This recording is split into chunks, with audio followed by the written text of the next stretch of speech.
In a dystopian future, being single is considered a crime, and everyone is required to have a partner in order to function properly in society. Individuals without partners face legal repercussions if they fail to be accompanied by their spouses in public.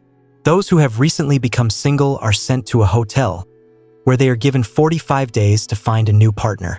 If they are unable to do so, they may opt to be turned into an animal of their choice using a modern procedure.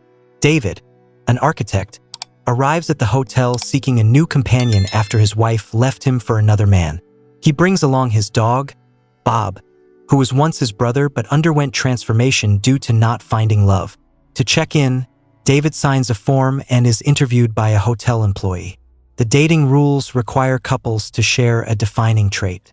David's unique feature is nearsightedness, so he is advised to seek someone who shares this characteristic. He also reveals that his wife left him after 11 years of marriage for a man with a clearer vision. The hotel manager and her husband escort David to his room and explain the establishment's rules. When asked which animal he would like to become if he fails to find a partner, David responds that he would choose to be a lobster, as they are fertile and have long lifespans. He adds that he enjoys swimming and the sea. The manager praises his selection, noting that most people choose dogs, which negatively affects the ecosystem and the food chain. Before leaving, the hotel made handcuffs one of David's wrists to prevent him from engaging in any prohibited activities. The next day, David befriends two other men during breakfast: Robert, who speaks with a lisp, and John, who limps. They are both searching for women who share their peculiarities. During scouting, they notice a cold-hearted woman and a girl with frequent nosebleeds. However, none of the women match their unique traits. Later, the singles are invited to speak at a gathering and share their distinctive qualities. John explains that he developed his limp after encountering his mother, who had turned into a wolf. His wife died some time ago, which is why he ended up at the hotel. Others also recount their experiences. Throughout the day, singles get opportunities to interact with potential partners. At a party, David asks the nosebleed girl to dance, only to realize they aren't compatible. The singles are then summoned to participate in a hunt for loners, people who have escaped the hotel to avoid transformation. These fugitives form a group and live in the forest, as city authorities would send them back to the hotel. Singles are permitted to capture them using tranquilizer guns. Captured loners are returned and turned into animals. For every loner captured, a guest stay at the hotel is extended by that number of days. David fails to catch any loners on the first day, indicating his time is running out. The cold woman, who manages to capture 10 in one hunt, is the most efficient and lacks empathy. This creates urgency among the others to find a match. The hotel also enforces bizarre rules, such as maids waking up men at night and harsh punishments. When Robert is caught pleasuring himself using lotion, his hand is burned in a toaster. During another outing, David sits beside a woman who enjoys butter biscuits. She tries to initiate a conversation, but David is disinterested. She confesses that if she doesn't find a partner soon, she intends to jump from her window.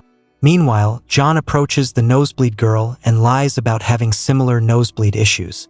They're soon declared a couple and assigned a double room for an upcoming party.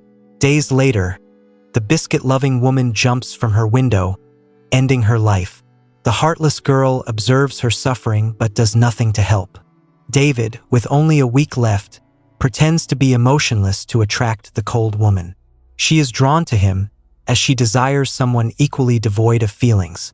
They spend time together and David maintains the act. One day in the hot tub, she pretends to die to test him, but he doesn't react, proving his indifference. Satisfied, she agrees to date him. The pair is given a double room and access to couple-only activities like tennis and private dining. However, after a few days, the woman suspects David is developing emotions during intimate moments. One morning, she tests him again, this time by killing his dog, his former brother, by kicking it to death. David initially pretends it doesn't matter, but she later catches him crying in the bathroom. Before she can report him for deception, David tranquilizes her. The maid, who once assisted him, helps drag the woman's unconscious body through the halls and promises to keep it a secret. David contemplates harming the woman in revenge for his brother's death, but ultimately decides to pursue another path. After escorting her to the transformation room, David and the maid turn the woman into an animal. Following this, David finally escapes the hotel by running into the forest. He soon encounters a group of loners and their leader. However, the leader is just as unyielding and harsh as the hotel manager.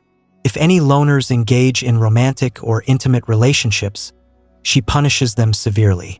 David is informed that, just days earlier, 2 people had their lips cut off for flirting. Once the rules are explained, David is accepted into the group. One of the loner women, who has black hair and is also nearsighted like David, is immediately drawn to him. Still, due to the loner's strict rules, she only speaks to him as a friend.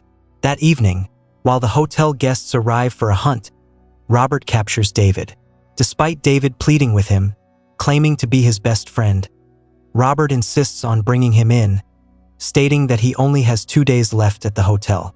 David is saved when the black-haired woman stabs Robert from behind. At the same time, we see the hotel maid meeting with the loner leader. It turns out that each time she goes out on a hunt, she secretly reports back to the leader about hotel happenings. Although unhappy with her husband, the maid refuses to leave him, knowing she'll eventually end up at the hotel herself. Instead, she plans to infiltrate and take over the hotel alongside the leader. Every month, 2 loners go into the city disguised as a couple to gather food and supplies. This time, David and the black-haired woman are chosen. While alone in a mall, David is stopped by a police officer who asks about his partner and requests a marriage certificate. The black-haired woman comes to his aid, protecting him from suspicion. A few days later, the loners organize a plan to attack the hotel. That night, with the maid's help, they break in and capture the manager and her husband.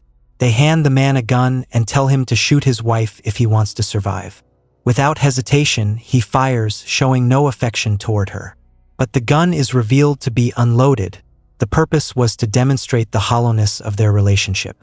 Meanwhile, David confesses to the nosebleed girl that he faked his nosebleeds to match with her. After delivering their message, the loners quickly retreat back into the forest. The maid joins the loners that same night. Over the next several days, David and the black-haired woman grow closer and eventually fall in love. They plan to escape the group so they can be together.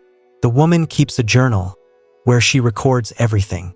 But the leader discovers the journal before they can carry out their plan. Furious, she says nothing to them directly. Instead, days later, she takes the black-haired woman to the city under the pretense of curing her nearsightedness. But instead, she blinds her. The woman realizes what has happened and returns to the forest, seeking revenge. She tries to kill the leader but accidentally kills the hotel maid instead. The leader, surprisingly, lets her go and allows her to find David. Initially, the woman tries to hide her blindness, but eventually, she confesses. Fearing that David will leave her now that they no longer share a defining trait, she becomes anxious. Though uneasy, David decides to stay with her and helps her adapt by enhancing her sense of touch and smell. They spend the next few days searching for a new similarity but fail to find one. David suggests they eliminate the leader and escape the woods, unwilling to lose her. In the end, they execute the plan. David captures the leader and traps her in an open grave. Eventually, she is approached by wild dogs who begin feeding on her body. David dresses and flees the forest with the black-haired woman. The couple ends up in a restaurant in the city. David, having decided to blind himself, would then share the same trait with her. After spending time contemplating the decision, they ask the waiter for a knife.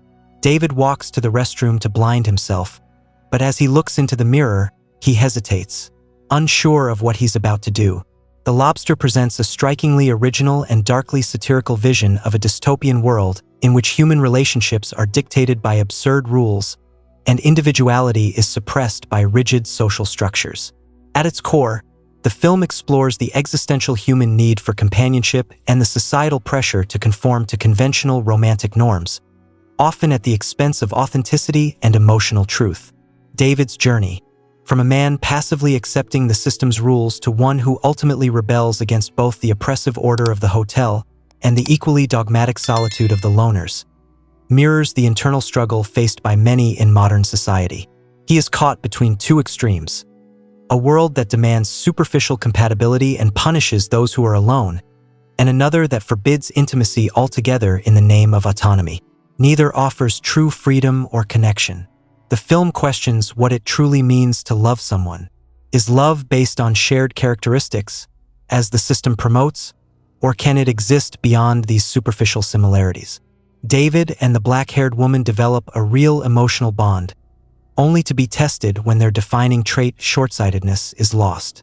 In the end, David's decision to blind himself is not simply a grotesque act of devotion, but a commentary on the desperate lengths individuals will go to in order to sustain love in a world that does not recognize its genuine form. Moreover, The Lobster critiques the transactional nature of modern relationships and the fear of loneliness.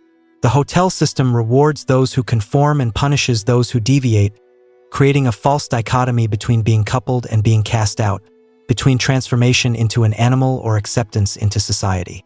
The loners, while opposing this system, implement their own extreme rules, revealing how any ideology, when taken to the extreme, becomes tyrannical.